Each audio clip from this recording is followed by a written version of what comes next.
Hello everyone, मैं प्रीति आपका बहुत बहुत स्वागत करती हूँ और आशा करती हूँ कि आप भी बहुत अच्छे होंगे, मन लगा के पढ़ रहे होंगे। तो हम लोग जैसे पढ़ रहे थे अपना हमने अपना first chapter some basic concept of chemistry ख़त्म कर दिया है। आशा करती हूँ कि आपको समझ में आया होगा। और आज के इस वीडियो में हम पढ़ेंगे स्टार्ट करेंगे अपना हम चैप्टर यूनिट 2 यानी एटॉमिक स्ट्रक्चर के बारे में, परमाणु संरचना के बारे में। ठीक, तो पहली बात हम बात कर लेते हैं परमाणु क्या होता है।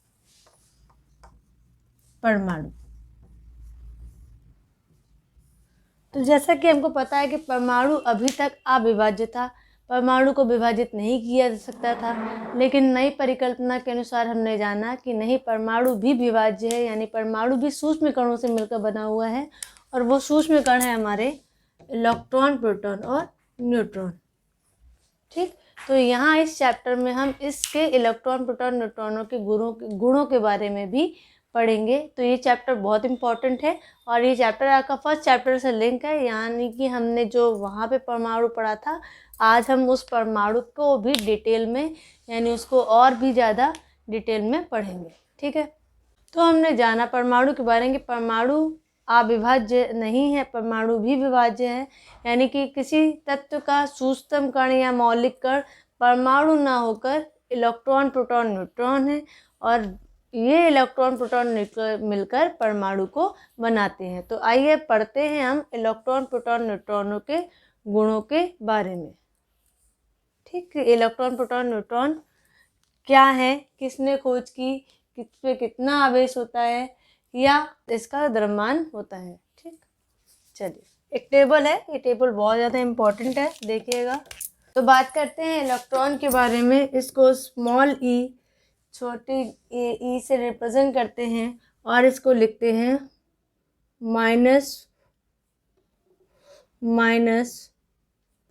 इसको लिखते हैं -1e0। इसका जो द्रव्यमान होता है वो होता है 9.1095 इंटू 10⁻⁻24 ग्राम। ठीक, इस पे आवेश होता है -1, यानी इसको हम लिख सकते हैं इकाई ऋणावेश। ठीक, और इसके खोजकर्ता थे थॉमसन।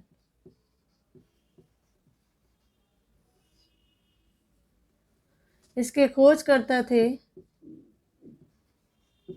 थॉमसन।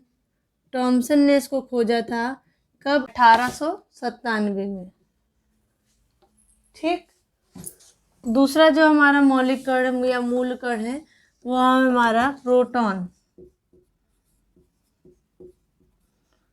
इसको रिप्रेजेंट करते हैं स्मॉल p या 1h1 से। ठीक, 1.6726 इंटू 10⁻⁻24, ये 28 है, 24 ग्राम। ठीक, इस पर जो आवेश होता है वो होता है इकाई धनावेश। ठीक, इसकी खोज जो है वो रदरफोर्ड ने की थी सन 1919 में। ठीक, उसके बाद जो हमारा आखिरी मूल कण है वो है हमारा न्यूट्रॉन, और इसको हम स्मॉल n या 0n1 से रिप्रेजेंट करते हैं। और इस पे जो द्रव्यमान होता है इसका 6750 इंटू 10⁻⁻24 ग्राम। इस पर शून्य आवेश होता है, यानी इसको बोलते हैं उदासीन, या लिख सकते हैं विद्युत उदासीन। ठीक, और इसकी खोज की थी चैडविक ने सन 32 में।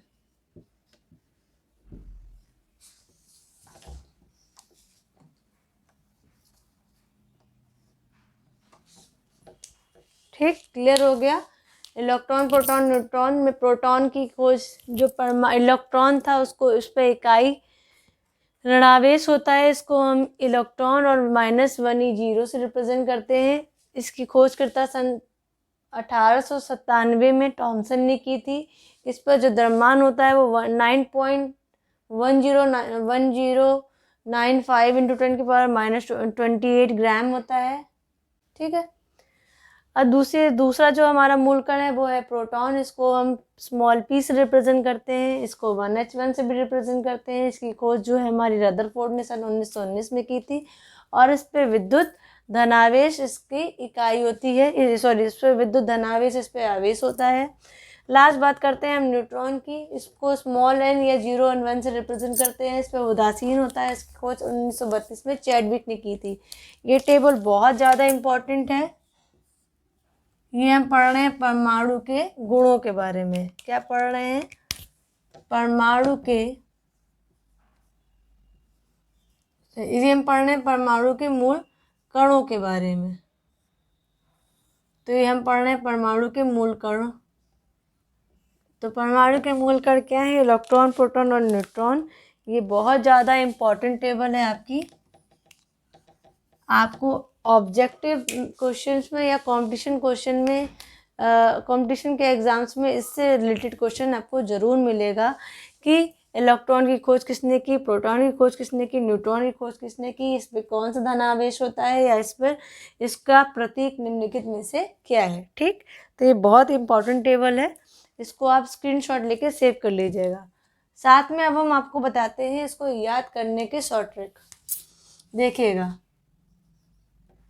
इसकी शॉर्ट ट्रिक है ईटा पर नाचे। कुछ बच्चों को पहले से पता भी होगी, ऐसा नहीं है, आप लोग इधर उधर पता रखते हैं हर चीज़। ठीक, तो ई का मतलब हो गया इलेक्ट्रॉन, टा का मतलब हो गया टॉमसन। ठीक, ईटा पर नाचे, ये इसकी शॉर्ट ट्रिक है। इसको लर्न करने की ज़्यादातर पूछा जाता है मूल कण और उसके खोजकर्ता। ठीक, तो ई का मतलब इलेक्ट्रॉन, टा का मतलब टॉमसन। सेम आगे आगे बच्चों को समझ में आ रहा होगा। इसका मतलब हो गया प्रोटॉन और रा का मतलब हो गया रदरफोर्ड। क्लियर? ऐसे ही आगे इसका मतलब हो गया न्यूट्रॉन और इसका मतलब हो गया चैडविक। क्लियर?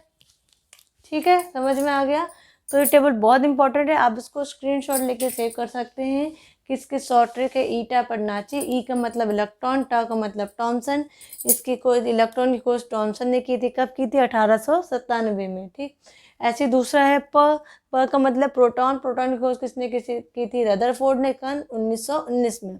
फिर आगे नेक्स्ट है हमारा न्यूट्रॉन। न्यूट्रॉन की खोज किसने की थी? ना का मतलब न्यूट्रॉन, च का मतलब चैडविक।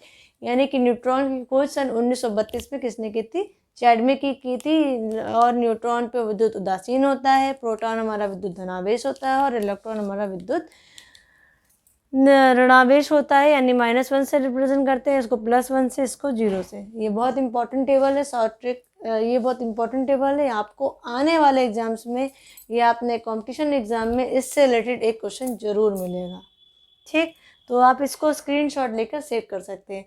अब हम पढ़ेंगे इन इलेक्ट्रॉनों के बारे में, प्रोटॉन के बारे में, न्यूट्रॉन के बारे में, यानी कि ये मूल कण जो हैं ये कैसे बने, इन मूल कणों के बारे में। ठीक, तो हम नेक्स्ट पढ़ेंगे अपना इलेक्ट्रॉन की खोज। नेक्स्ट हमारा जो टॉपिक है वो है इलेक्ट्रॉनों की खोज। ठीक है, समझ में आया आपको? चलिए आगे बढ़ते हैं।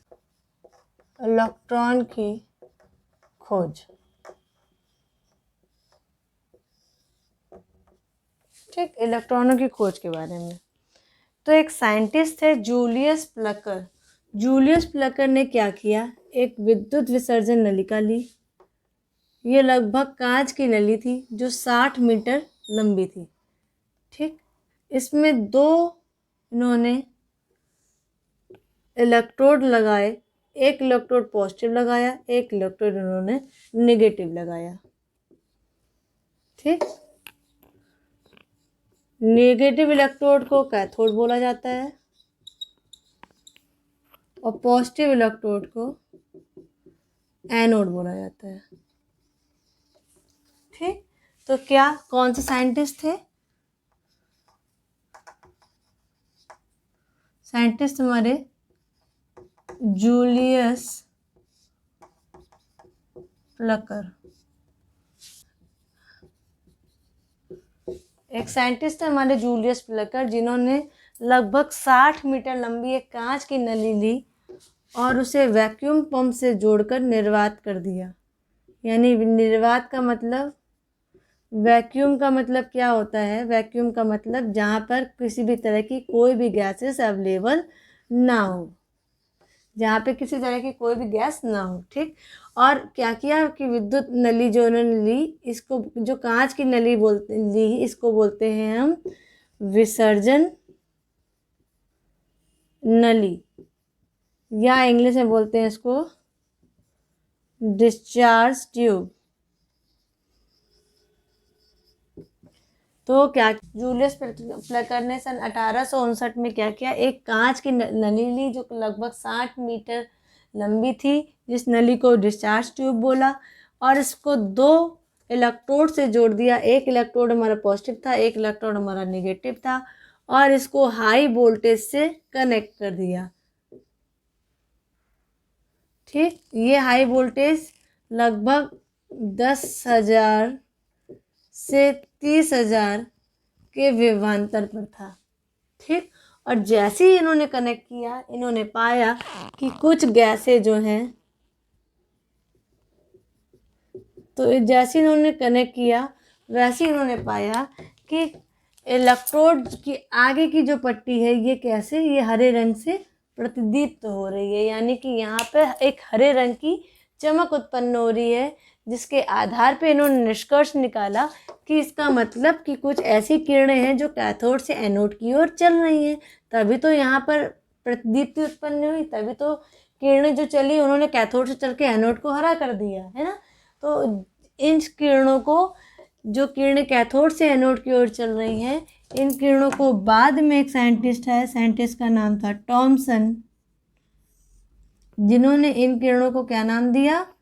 कैथोड किरणें। क्या नाम दिया? कैथोड किरणें। ठीक।